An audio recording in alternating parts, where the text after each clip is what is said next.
Hi అండి. ఈరోజు చామగడ్డల కూర వండుతున్నాము. ఇవి చాలా మందికి తెలిసే ఉంటాయి.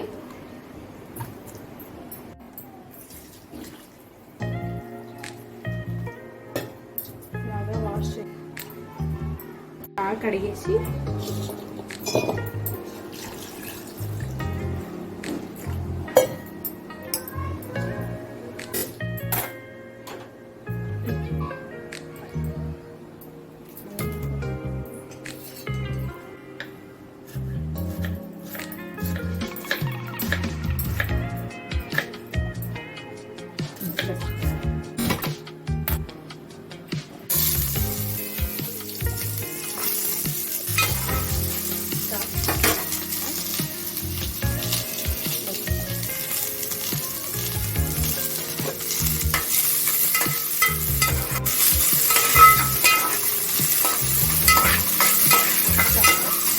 అది రెండు అయ్యేలోపు మనం కొంచెం చింతపండు నానబెట్టుకున్నాము. కొద్దిగా వాటర్ వేసి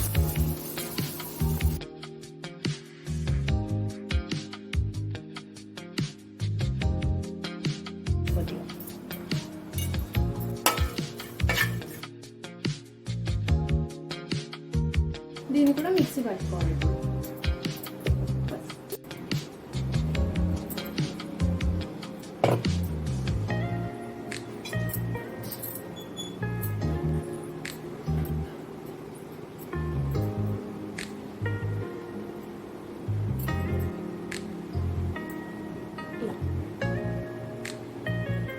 ఇవి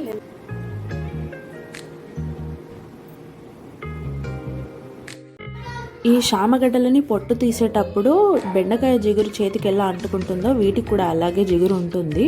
కానీ ఇది వండుకొని తింటే మాత్రం చాలా టేస్టీగా ఉంటుంది. మన అమ్మమ్మ వాళ్ళు అమ్మ వాళ్ళు వీటిని వాళ్ళ కాలంలో చాలా తినేవారంట. హెల్త్కి చాలా మంచిదంట మా అమ్మమ్మ చెప్తూ ఉండేది. అండ్ మా మమ్మీ చాలా బాగా వండుతుంది ఇది. దీన్ని నేను ఫస్ట్ టైం వండుతున్నాను, అందుకే మా మమ్మీలాగా వండడానికి ట్రై చేస్తున్నా. చూద్దాం ఎంత పండు కొంచెం. ఓకే, సరిపడింది ఉల్లిగడ్డ పేస్ట్.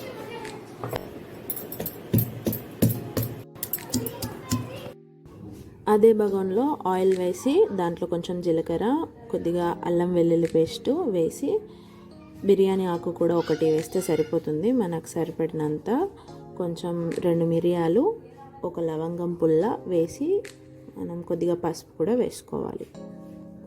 కొంచెం కలుపుకోవాలి. తర్వాత మనం ముందుగా తయారు చేసుకున్న ఉల్లిగడ్డ, నువ్వులు, మెంతులు పేస్ట్ని దీంట్లో వేసేసుకొని బాగా కలిపేయాలి.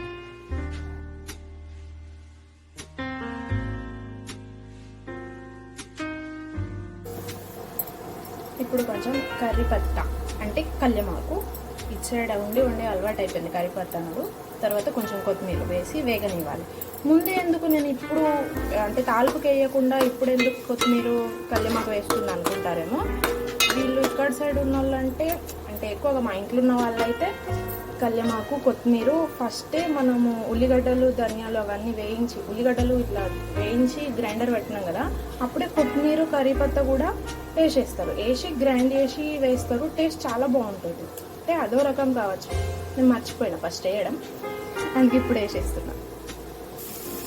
ఇప్పుడు ఇవన్నీ ఇంట్లో వేసేసుకోవాలి. చామగడ్డలు చిన్నగా కొట్టుకున్నవి దీంట్లో వేసుకొని బాగా వేగనివ్వాలి.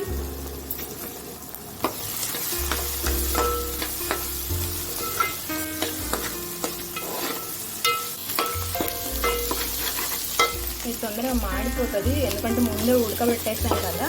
అందుకని లో ఫ్లేమ్లోనే ఈ కర్రీ మొత్తం చేయాలి, కొంచెం టైం పడుతుంది. వేసేసుకోవాలి. ఇప్పుడు ఉప్పు కారం వేసేసుకోవాలి.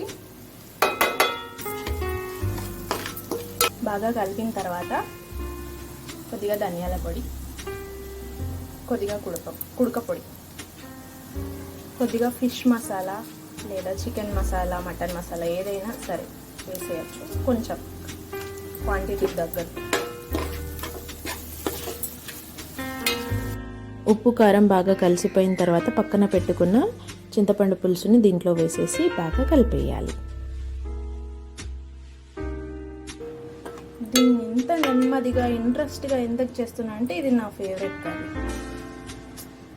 ఎంత ఓపిక్గా చేస్తే అంత నీట్గా అవుతుంది అండ్ అంతే టేస్టీగా కూడా ఉంటుంది. అది నా ఇంటెన్షన్.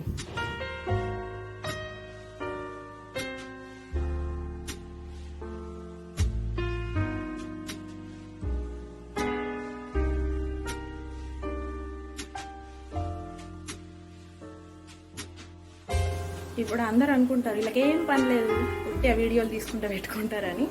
ఈ పని అయిపోతే బర్సన్లు తమ్ముకోవాలి, ఇంకా పనులు మత్తున్నాయమ్మా. మీరు అనుకున్నట్టు కాదు, మీలాగనే మీ ఇంట్లో ఆడవాళ్ళు ఎట్లా పని చేస్తారో నేను కూడా అంతే పని చేస్తాను.